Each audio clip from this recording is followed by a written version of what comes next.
გამარჯობა, ეს არის გადაცემა გვერდიდან და მე ვარ დავით კალანდია. გაზეთი The Guardian წერს, რომ ნატო მომავალ სამიტზე უკრაინასა და საქართველოს წევრობას აღარ დახპირდება. სულ ველოდებოდი, რომ ჩვენი მებრძოლი აკაცუკები და ტაკარაცუკები გამოხდებოდნენ და ერთ შთამბეჭ დამსვლელობასაც მოაწყობდნენ, რათა ოცნებისთვის დაებრალებინათ ის, რომ ნატო მომავალ სამიტზე უკრაინასა და საქართველოს წევრობას აღარ დახპირდება.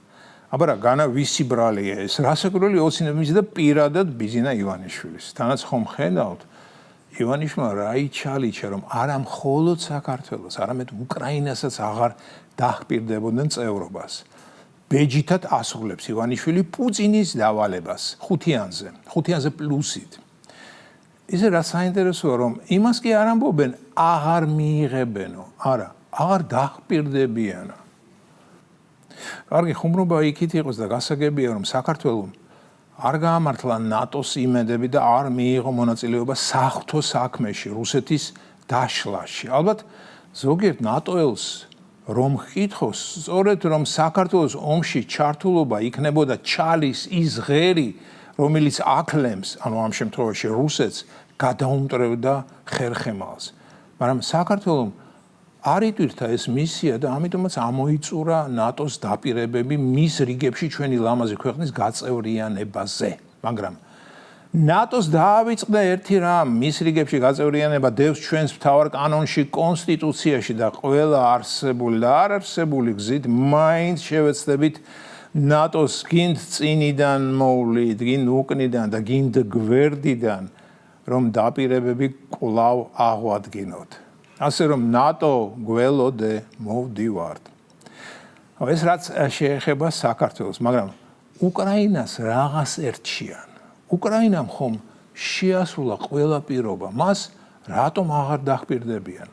ეს უკვე აღარ მესმის. თანაც თქვენ კაი დედმამიშვილებო, დაპირებას წინ რა უნდევს? დაპირდით მაინც იმ ქვეყანას, რომელიც დღეს ძალიან მძიმე პირობებში იმყოფება, ისევ და ისევ თქვენი გამოისობით. მიღებას არავინ გთხოვთ, ეს უკვე ყველასთვის გასაგებია, რომ წევრად უკრაინას არ მიიღებთ, მაგრამ გაამხნევეთ მაინც ის ერთდროს აყვავებული, ხალხმრავალი და საკმაოდ შეძლებული ქვეყანა. დიახ, გაამხნევეთ, მოატყუეთ. ამ შემთხვევაში იქნებ ტკბილი ტყუილი აერჩიოთ, ვიდრე წარე სიმართლე, მაგრამ ეტყობა უკვე ისია სიტუაცია მსოფლიოში, ასე ვთქვათ, გაიასნებული, რომ ეს წმინდა ტყუილი უკვე აღარავისთან გააჭრის თვით უკრაინელებთანაც, რომლებიც ალბათ მიხვდნენ, რომ დანაპირებს არათუ 7 წლის მერე არასდროს არ მიიღებენ. მეგობრებო, რეალური პოლიტიკა სასტიკი რამ ყოფილა. რეალური პოლიტიკის რეალობა იმდენად გაუგებარი და იმდენად არაპროგნოზირებადია, რომ როგორც უკვე არაერთხელ გაცნობეთ, კი უსმენ სხვადასხვა წონიან ანალიტიკოსებს, მაგრამ უკვე არავის ნათქვამს არ ვიჯერებ. ყველა რასაც ამბობს სუბიექტური ვარაუდის დონეზე.